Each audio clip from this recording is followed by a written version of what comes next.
Welcome back to the Champion Mindset Collective podcast. I'm your host, Anthony Dyer, and I'm so grateful that you're here listening to this podcast episode or watching it. And if I'd love for you to share this episode with your friends, your family, and your workmates. And if you haven't already done so, please follow this podcast so you don't miss any future episodes and so we can get this podcast out to the wider community.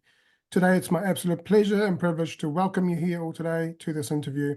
Today's special guest is a dynamic speaker, a personal development coach, and a lifestyle entrepreneur. She helps driven millennials break through their what's holding them back in life, like people pleasing, perfectionism, and imposter syndrome, and create an extraordinary life that they love.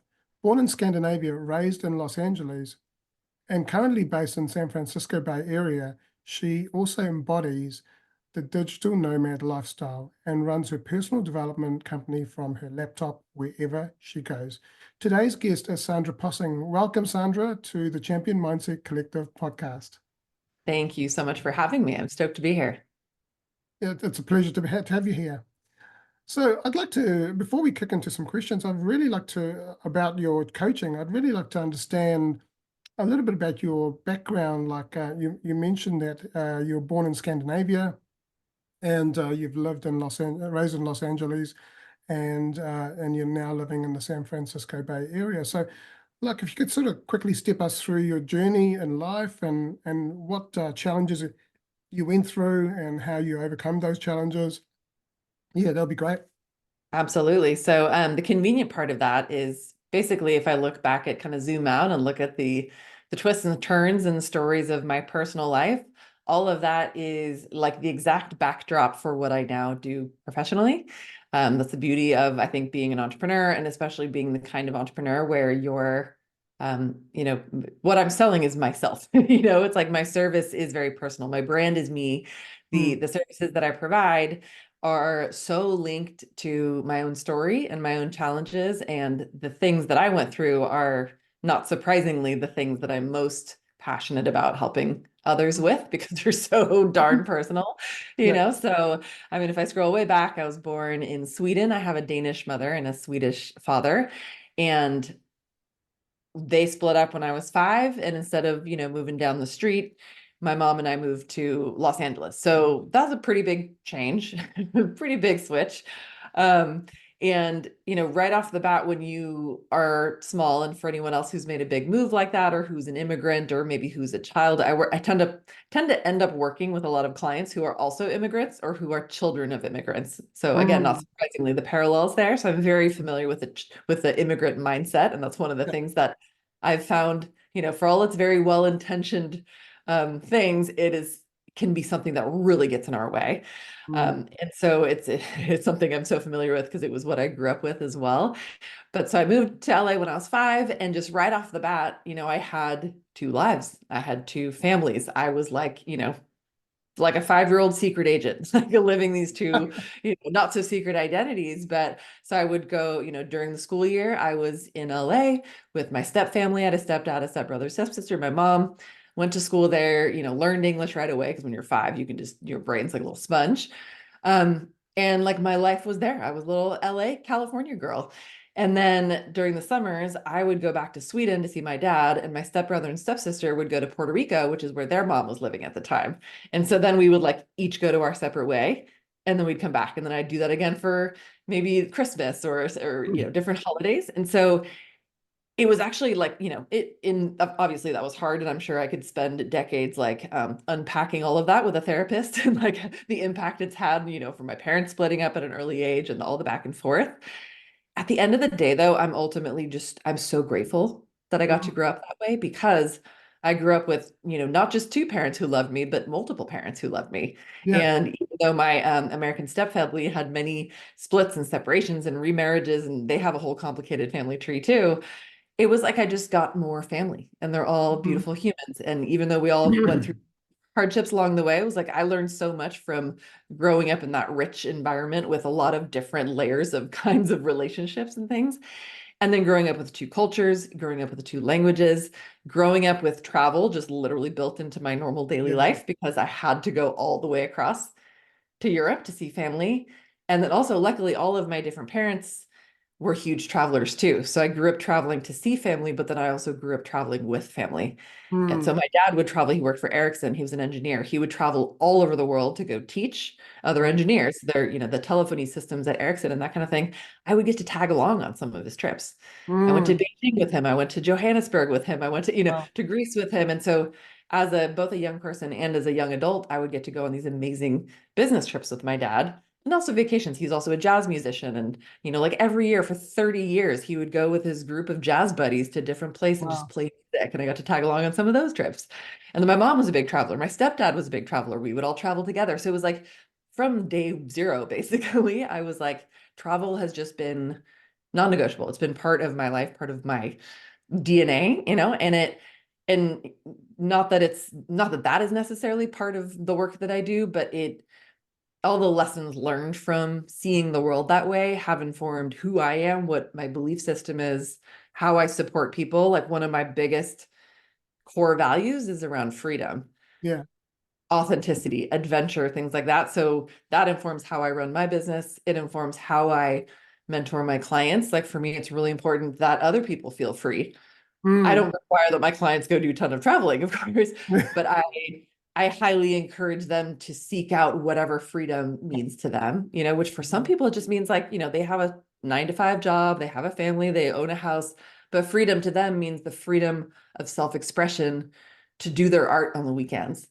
Yeah. For somebody else, it means like, living a very unconventional life or whatever it may be. So it's just cool to be, and I think we all have a version of that. But I look back at my life story and then, including all the things I went through, like my own people pleasing and perfectionism and imposter syndrome and self-doubt and all of that. And it's so cool to look back on our past and instead of judging it or regretting things or blaming our parents or whatever it may be, we can look at all those things and be like, wow, I'm so grateful because of the ways that that made me who I am and everything I learned from Mm. it. Mm. We have a similar background in a way. I didn't do as much travel as you did, although my parents split up when I was 5. I got sent to India. My great grandfather came here in the early 1900s. So like you, I had multiple parents, or I didn't have parents for a while, and then I kind of like inherited uh, non-Indian parents, and so my best friend's mum became a foster mother, and so on. So yeah, I relate to a lot of what you've said, but the travel sounds amazing. And your dad and I share something in common, is that I love jazz music as well. So Yeah, nice. I'm a singer. So yeah, Very cool. yeah. Yeah. So Yeah. yeah, that's great. So what was the initial spark in your inner transformation, and how did this journey lead you into the path of life coaching? It was a series of sparks, if I'm being accurate. And I think the breadcrumbs were there early on, but I didn't start connecting the dots until I was a bit older. But like if I look back now, the signs were all there. Like I was reaching for self-help books as soon as I could read. My mom, given the breakup and then remarrying and going through some stuff there, like she entered therapy pretty early on and she was into self-help too. So she had a lot of like those kinds of books around. And I just found myself reaching for things like I remember The Celestine Prophecy was the first book I read that kind of opened my mind to the idea of like the mystical, the Mm, mysterious, the intrigue, the like something more is going on than what we can see and touch. And then she had all the like Chicken Soup for the Soul and all those kinds of books laying around too. So my interest in personal development was there from day one, or mm, like as day one of awareness, I guess you could say, and learning. It wasn't until much later that I recognized that personal development was like a career path that you do that you could mm, do. Like I was looking, I went to a public school that was very competitive. And so mm, like I lived in an achievement-based paradigm. I think a lot of us do in Western societies where it's like, you go to a good school, you get good mm, grades, you go to a good college, you get a good job, da, da, da, da, da. And so the jobs that were even on my radar that a mhm. lot of my peers were, headed towards, it was like doctor, lawyer, engineer, corporate stuff, business, whatever that meant. I didn't know what that meant. Yeah. And so I wasn't even thinking about things like working in personal development. I was vaguely aware that there were like motivational speakers out there. But my idea of a motivational speaker was like some, cheesy guy with slicked back hair in like a sad conference room with no windows, with like a poster on the wall of somebody throwing their arms in the air with like a mountain in the background, and it was like, rah, rah, go get him. And I was like, that's clearly not me. So Right. I just kind of went around, bumbled around. I tried a bunch of different stuff. I knew I couldn't do like a 9 to 5 job. So I was looking at alternative options. I couldn't do 9 to 5 because I was like, I can't do the American system of 2 weeks of vacation a year. I was like, no, thank you. That's not going to work. I need to go see my family and travel and stuff. So I kind of found my way through different jobs. I worked for startups. I loved being around entrepreneurs. Still Mm. not connecting any dots. Had no idea what I wanted to be when I grew up. Part of me wanted to like move back to LA and become an actress. Part of me wanted to go live in France and get an executive MBA. Part of me was like, I should be an entrepreneur. Part of me was like, I should just go travel while I'm young. I was all over the place in my 20s and my 30s. And then in somewhere along the way, I found fitness, Mm. which I was like, okay, this is close. This is the Mm. closest. I like empowering people. Mhm. I was like, it's not push-ups and, it's not nutrition, it's not exercise, but there's something here. So I just kept doing it because I liked it. Plus I got paid to work out. Not mad at that. Yeah. And throughout of all of that, in my 20s and early 30s, being so immersed in personal development and reading all the books and watching all the videos and just anything I could get my hands on, I was fascinated by. Inevitably, I'm looking inward too and being like, what can I work on? Mm. And so I start kind of chipping away and working at all the things that, back then I would have said like the things that were wrong with me, like my character flaws. Now I look at all those things as like my unhelpful tendencies or my Mm. conditioning, my programming, my Mhm. wiring, things that just, that were not helpful or that weren't serving me, that now I can also look back on and be like, again, like so grateful I had those unhelpful tendencies Mm. because they helped me learn a bunch of stuff that now I can help other people with. Yeah. Yeah. And like I look at all the people pleasing and the perfectionism and the censoring myself and all of that. And now one of the things I'm most passionate about is helping people be their most authentic, self-expressed version of themselves. Like there's nothing more satisfying than watching, especially women, because we're the ones who are more, prone to like holding back and playing small and like Mm. tiptoeing around and not speaking up. When a woman that I'm working with who's been kind of that way, like breaks out of this good girl mold and starts like being assertive and saying what she wants and making bold requests and setting boundaries and saying no when she means no and saying yes to things that are scary. Like it is the most exhilarating thing to watch because I'm like, I get it. Like I get Absolutely. how hard that is and how exhilarating it is when you start like using your voice for the first time and you're like, oh my God, I'm allowed to do that. And it Mm. feels Mhm. so good. So yeah, Yeah. so all of that is like, so it was just like a series of tiny little sparks and breadcrumbs that Yeah. over time I stepped more and more into until I was like, holy crap, I can actually do Mm. this passion, but like as a job full Yeah. time. Absolutely. Yeah. And I can just live, breathe, eat, and sleep it. It's amazing. That's amazing. That's great. Can you recount a transformational experience that's kind of solidified your commitment to your career as a coach In myself or in a client? and yourself? Ooh. Oh my gosh. I mean, like again, it's just a series of things over and Mm. over. I'm trying to think if there was something that's coming to mind. I don't actually know if this answers the question, but it's coming up, so I'll just share it. Like Yeah. one of the things that I got to witness one time that it was like in that moment, I put a stake in the ground. I was at in Sweden, actually, visiting my dad. He goes to jazz camp every summer. It's like jazz camp for grown-ups. It's like him Mhm. and all his music buddies go. It's amazing. He's been going for like 30 years. Mhm. And so I went along one summer and I was there as a singer and I was singing in like the pop chorus kind of group. Mhm. And the teacher was amazing. She would bring students up on stage and work with them individually, and then we'd all work on stuff together. And she brought up this woman, exactly like the type of woman I'm describing that I often work with. This woman who she's probably older, maybe in her 60s, kind of small. You could tell her whole body is just like tight, rigid. Like it's as if she's been kind of curled up in a ball, holding back every part of her for her entire life.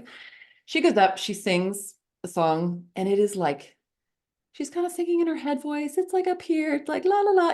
It's kind of pretty, but there's just no resonance to it. And Mhm. the teacher's like, okay. And she looks at the pianist and she says, "Can you take this down a fifth?" Pianist goes, "Okay." So he takes, just transposes music just on the fly down a fifth. No big deal. Like that's Mhm. amazing. For anyone who's a musician, that's not easy to do. He starts playing the same song a little bit lower, right? So Now she goes from this tiny little voice and she's like down here. So she's singing, her voice has a little more resonance. Teacher's like, okay. She's like, give me a little bit more. And, she's giving you these little cues. This woman starts like, her eyes are opening a little bit. She's clearly surprised at the sound of her own voice. Yeah. She starts singing more. And then she stops her again, the teacher, and is like, you know what? Take it down a full octave. Pianist does not. This woman starts singing, and in the beginning, it's like kind of this weird low register that she hasn't start. And then the teacher goes, okay, she's put your hands up. So the woman puts her hands up, and the teacher puts her hands against hers. So now they're standing there hand to hand, like they're about to go in a wrestling match or something. And she's like, now push me off the stage. This tiny Mhm. little woman starts pushing, barely getting anywhere. She's like, no, no, push me off the stage like it's like your life depends on it. Yeah. She starts pushing and pushing, pushing. She's struggling. And then she's like, now sing your song. Yeah. I'm getting chills in my shins as I'm describing this. This tiny little woman is pushing, like her life depends on it, trying to push this teacher off the stage. She starts singing, and what comes out, what this like mousy little person, what comes out of her voice sounds like a Broadway singer. Yeah. And all of it, I basically fell out of my chair. I was like, what just happened? And this woman, like she just lit up like a light bulb, and then sang part of her song. And the teacher was like, okay, my work here is done. You may go sit down. And I Yeah. was sitting in the audience just like sobbing. Yeah. And I remember in that moment, I was like, whatever just happened, like whatever that was, that is what I'm here to do. Yeah. I don't think it's singing. I don't think I'm supposed to teach people to, find their literal voice on a stage, but I was like, that is it. Mm. This teacher just awakened something in this adorable little human that was like her inner beast. Like one of the taglines I use for my business a lot is unleash your inner badass. And that's exactly what I'm talking about. It's like helping these people, especially the ones who've been holding back, find their inner strength, their inner whatever, their power, and like unleash it. Yeah. Absolutely. Absolutely. And as a singer who's had training, You I've get it. I get it. Been there, done that, and like she was up in her head. She had to come back down to the foundation, and when she connected with the foundation and herself, she was able to then sing a lot better and with with passion. Yeah. And because often when we try and sing, we're just trying to mimic someone else, Yeah. but we've got to find our own voice, and in life, it's important to find your own voice and speak up. And so, yeah, absolutely. What a great story. Thank you for sharing that. It's like the perfect metaphor for for any Yeah, part yeah, of it too, even if it's abs just singing example, right? absolutely. So, in your personal growth, it involved overcoming self-doubt and a tendency of pleasing others, right? And so, how did these personal transformations influence and the guidance that you offer to your clients today? It's, I mean, well, first thing I'll say is that I don't know that I ever like quote unquote actually overcame those tendencies, right? Because I really do believe that for the most part, it's an ongoing journey. I hope I continue to work on those things for the rest of my life. So I would say I've overcome the biggest parts of them that were getting in my way, but they still whisper. It's kind of like how when you see people out there and they're like, smash your fear and overcome your fear. And I'm like, no, no, no, we don't overcome our fear. We just get better at managing it. Like Mm, the more successful you get, the bigger you get, or the more you achieve, like, it's not that you're never afraid again. Now you're afraid of different things, like new level, new devil, that kind of thing. But we just get better and better and better at navigating it. So like, yeah, I mean, I see this with my husband all the time. Like he and I have an amazing relationship and we communicate really well. And he still triggers the crap out of me like all the time, But instead of whereas before I would get shut down, I would go into yeah, freeze response or a fawn response and take forever to like come back to repair it. Now I can do it much faster. And it's same thing, people pleasing, perfectionism, imposter syndrome, self-doubt. It all still happens. I'm just faster at navigating it. I don't let it take me out of the game for as long.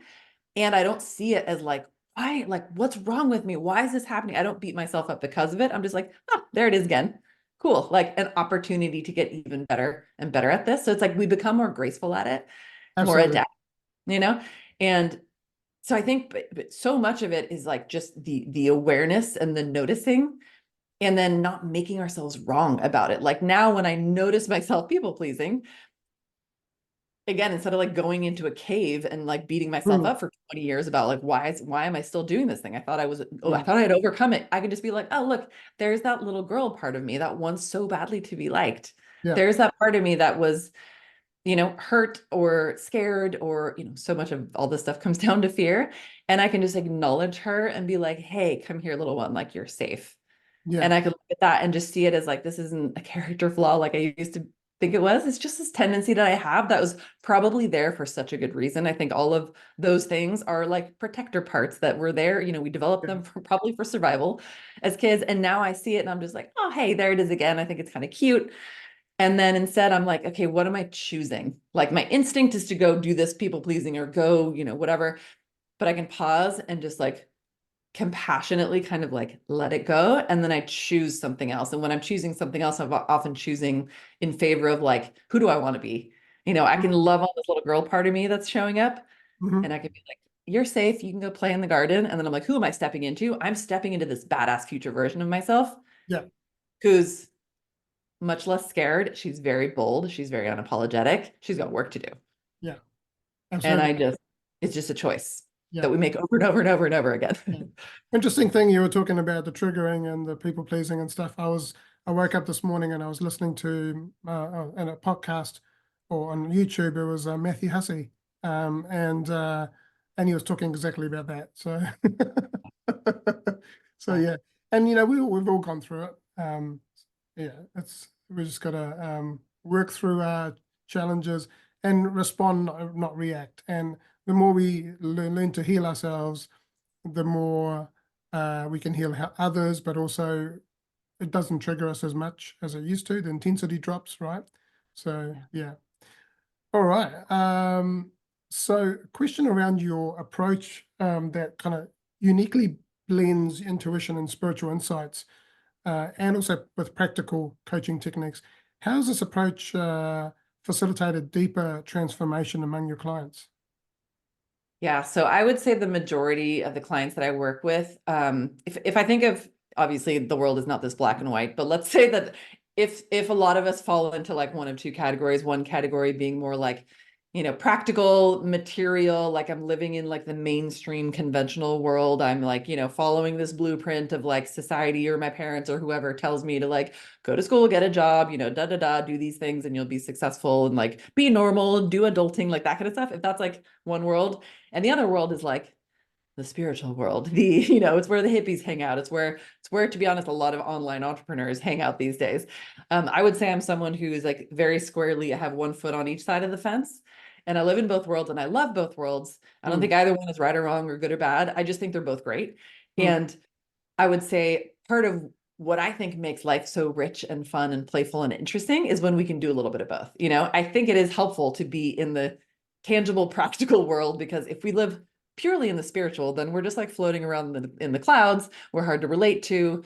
We maybe spend so much time just like ruminating and philosophizing that we don't like experience the like tangible, practical parts of life. And then on the flip side, if we spend too much time in this very, material kind of world too, then we miss out on like the depth and the mystery and the intrigue of allowing ourselves absolutely. to go a little bit more into the spiritual. So I Yeah. love the blend. And I'm not going to, force anyone into any particular blend, but I love sort of introducing. I would say the majority of my clients are more in the like practical mainstream world. And then a lot of my colleagues and where I hang out is a little bit more in like the online space, which is like a little bit more Mm, the spiritual space too. So for me, I love helping my kind of often, more mainstream conventional clients who are doing things, they have jobs, they're parenting, they're just like trying to do life, they're trying to be a good person, they're trying to be mm, successful, trying to raise good kids, like, but they often get so caught up in just kind of the hamster wheel of adulting, and they often lose touch with what's meaningful to them. They lose touch with what they're passionate about. They mhm, often, they're more likely to feel overwhelmed, burned out, anxious, stressed, mm, tired than alive, excited, mm, exhilarated, turned on, tuned in, and I want to help them get a little bit more in touch with that side. And part of the way that I do that is blending the practical with the spiritual or the mm, intuitive. So when I'm guiding them through things, I try to meet people where they are too. Like I'm not going to take someone who's like clearly very not spiritual and be like, we are deep diving into the spiritual today. They're going to be like, what? So I meet people where they are. And then I try to introduce them to ideas or concepts or frameworks or just like reframing ways of thinking of things that help them kind of open their eyes to maybe there's a different way, Mm, and I get a lot of people who are like, they're very focused on their goals. And so they need the tangible, the practical and stuff too. And I love that too. Like one of the things on my own podcast, which is called Oh Hi Self, if anybody wants to check it out, is when I have guests on, I'm like, I love philosophizing. I could go deep into like the spiritual rabbit holes all day, but I want my guests to, or my listeners to walk away with like practical tools they can use right away. mm, So I mm, try to do that with my clients and listeners. And I mean, anybody I'm interacting with too is like, let's explore all the mysteries and the excitement and the fun, like philosophical questions that we might never have an answer to. And like, what are you going to do today to improve your life? Like what is the mm, tool that you're going to use?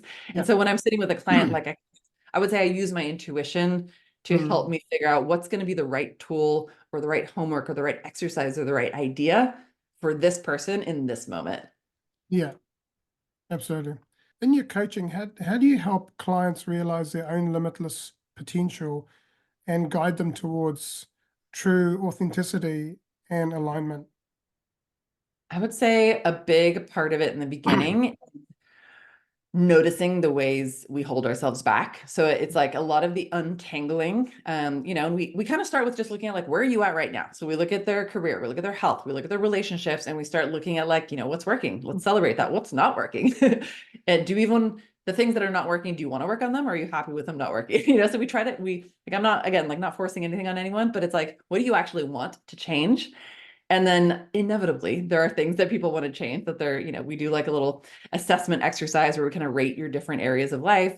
And there's inevitably some lower numbers. And so we start looking at those lower numbers and are like, what do you not like about this? What do we want to change Mm, about this? And as they want to change things, they can start to get, more and more honest with themselves about like what is actually creating this undesirable situation, or like, why am I not moving forward the way I want to move forward? Sometimes there's external circumstances. Most of the time, though, they realize like, oh, it's me. They're like, Sandra, I'm the problem. It's me. I'm the problem. And so then we start to realize most of the things that are getting in our way are self-sabotage. It's the people pleasing. It's the perfection. It's the self-doubt. And so it's like, wow, okay, so if I'm the one holding myself back, I have a choice. Like mm, just because I've identified the fact that I'm a people pleaser, that's not like a life sentence. Like I'm a people pleaser because I created this tendency when I was younger to feel safe in my family, but I have a choice. And mm, may take a little work, a little awareness, a little practice, but like I can decondition myself out of this tendency. So then they start, and like once you start working on it, especially like once you get more self-aware, it's like impossible to go back. Like then you start seeing things where you're like now when I notice other people pleasing, it like all my hackles go up and I just want to yeah. grab them and be like, don't do it, But so then we start noticing like, wow, I'm holding myself back in all these ways. Like I'm basically like walking through my life, like I'm just walking down the street. And instead of just walking down the street, I'm like laying hurdles out in front of myself and tripping over them. And then you start to see like, I'm the one doing this to myself, and not in a victimy way. We don't want to be like, oh my God, look at how bad I am. I'm doing this to myself. It's just the self-awareness is so empowering because then you realize like, oh, like, most of us end up with kind of a victim mindset. We just blame Mm, the world, like it is what it is, and it's my parents' fault, and it's the government's fault, and whatever, it's history's fault. But once we start to realize we're the ones creating most of our own obstacles, then like, how cool is that? Then I can start removing them. yeah, And absolutely. so in the beginning, it's like literally just about awareness and removing the obstacles that we're so actively placing in front of ourselves. And then when Mm, you start removing obstacles, of course, what happens? You can walk down the street without tripping every 5 seconds. And then so things start to go a little bit more smoothly. And mm, then you get momentum. And then you also start recognizing like all these things that were taking away from me being who I am, like people pleasing, perfectionism. None of that is like you being your most authentic self. It's you like appeasing and trying to be something else to fit in or whatever. And you start removing those things. And then you start to discover this version of yourself that you're like, first of all, we like her. She can stay, yeah. You're like, I like this version of myself. And I mean, so much of the work too is like, I just kind of like start to do some of the initial things and then I like watch the beauty happen because then the clients start finding all of this like magic inside themselves. They start connecting to their values and their passions and their purpose, and they get motivated instead of having to like force themselves to go do a bunch of stuff because it's what they think they should do. they suddenly are like finding sparks of motivation to go do things that they want to do, and they have the energy because they're not like putting all these hurdles out in front of themselves anymore. So a lot of it just happens very organically. I have my Mm, ways, questions, and my tools and my exercises, but a lot of it, like once the wheels have been set in motion, yeah. it's just like it just takes off. Mm, absolutely. So looking forward, how do you envision your personal and professional life evolving? I would say my goal is always to be moving toward being even more of who I am and doing even more of what I want. And then my goal is to always do the same with others too. So, like that is my life now and that is my work now. And like there's always more to lean into. Like, how do I lean more into my edges? How do I be Mm, even more uncensored, more unapologetic, more bold, more self-expressed, more authentic? And then how do I encourage my clients to do the same? And then also, how do I yeah, impact more people? So that's exactly why I do things like this. I love guesting on podcasts because then I'm, yeah. potentially reaching a totally new audience. And if I can Mm, inspire just one person, one listener to be like, you know what? Yeah, like I do want to set boundaries with my boss, God damn it. Or like yeah. I do, like I have been ignoring this passion that I've been thinking about for years, and I've never actually just gone and taken a class. Like, let me go take a class. So Mm, it's like bigger impact, bigger reach, bigger visibility. It's leaning into everything that I'm doing, but like leaning in harder and daring to go mm. bigger and yeah, impacting more people. That's great. That's great. All right, we're now at the stage where we've got these 5 quick fire questions, and that could be one word or that could be a short sentence. So the first one is, how do you define success, and has that definition changed over time for you? I would define success as getting to live your life the way that you want to, Mm, period. totally. And yes, that has changed. It used to be, the classic things of like being successful in a job that sounded good, that looked good, and having the material things and yada yada. But now it's like it's different for each of us. So what do you want? Absolutely. So important. Okay. Who has been your greatest inspiration and why?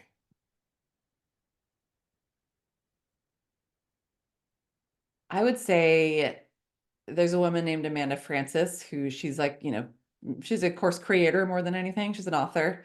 She's someone who I follow on the internet, and there are many teachers out there that inspire me from afar, but she is the one who maybe most consistently, Mm, I love the way she sees the world, mm. basically. And if I could just borrow her brain, that's kind of what I'm always trying to do. It's like if I could see the world through her eyes, then I'm on the right track. Yeah, it's so good. It's so important to find people that you resonate with, and then model yourself and learn from others, right? Because Expanders. we know what we know, we don't know what we don't know. So yeah, what is something you believe that others might disagree with? To quote another one of my teachers from afar, I believe that you are allowed to change your mind about anyone or anything at any time. And I think a lot of people don't think that, not that they would disagree, they just like haven't realized that they have that power. Yeah, and I guess the people pleasing comes back into that as well, right? Mm, Yeah, we think we got to do this and we should do that. And like if we commit to this, we're going to be stuck with it. But it's like you yeah, can always change your mind. absolutely. All right, 2 more questions. If you could go back to your younger self, what is one piece of advice that you would give your younger self? It sounds so trite, but believe in yourself. Hmm, I would be like, trust me as your future self. Believe in yourself. Just decide. Like you can just decide and then practice. Keep deciding. yeah, But 100. like that's the key to everything. 150%, I agree with that. I've done the same thing in my life. Okay, last question. What is one message you would like to share with the world?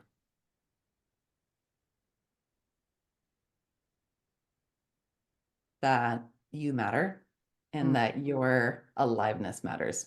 mm, So go do what makes you come alive. absolutely. Absolutely. Sandra, it's been a pleasure having you on this podcast episode for Champion Mindset Collective. How do people find you if they want to get in touch with you and maybe join your program or have a even just a call just to see if there's some commonalities there and they can work with you? So I am lucky in that there's only one of me, as far as I know, unless somebody decides to go change their name right now. But Sandra Possing, you can literally just Google my name and I will be the first few pages of results. But it's sandrapossing.com is my website. I'm at Sandra Possing on all the social media platforms. Everything's also just connected on my website. So that's the easiest place. And then if you want to check out my podcast, it's Oh Hi Self, as in like, oh, hi self. Like I'm introducing you back home to yourself. And that can be found on all the major podcast platforms. Yeah, I listened to 1 or 2 episodes of yours and they were really great. Awesome. Got some inspiration from that myself. I love it. Yeah, and by the way, by the way, congratulations on the baby that's Thank on the way. you. Um, Thank you. so, I'm at 21 weeks now, so it's getting real. yeah, Halfway. Yeah. yeah, that's great. Yeah. Mhm. So what we'll do is I'll put these links into the description of the podcast so that people can click on it and get to your website and so on. So thank you so much for joining this podcast today. And if you've been watching this podcast and listening to it and you've been inspired or something inside you has sparked about the need to change yourself to get away from people pleasing or all of those things we talked about today, I would encourage you to get in touch with Sandra or myself and let's have a chat. And I wish you an amazing day and have a great year ahead. And also remember to champion your greatness and champion yourself. Thank you, everyone. Have an amazing day. Bye, everyone.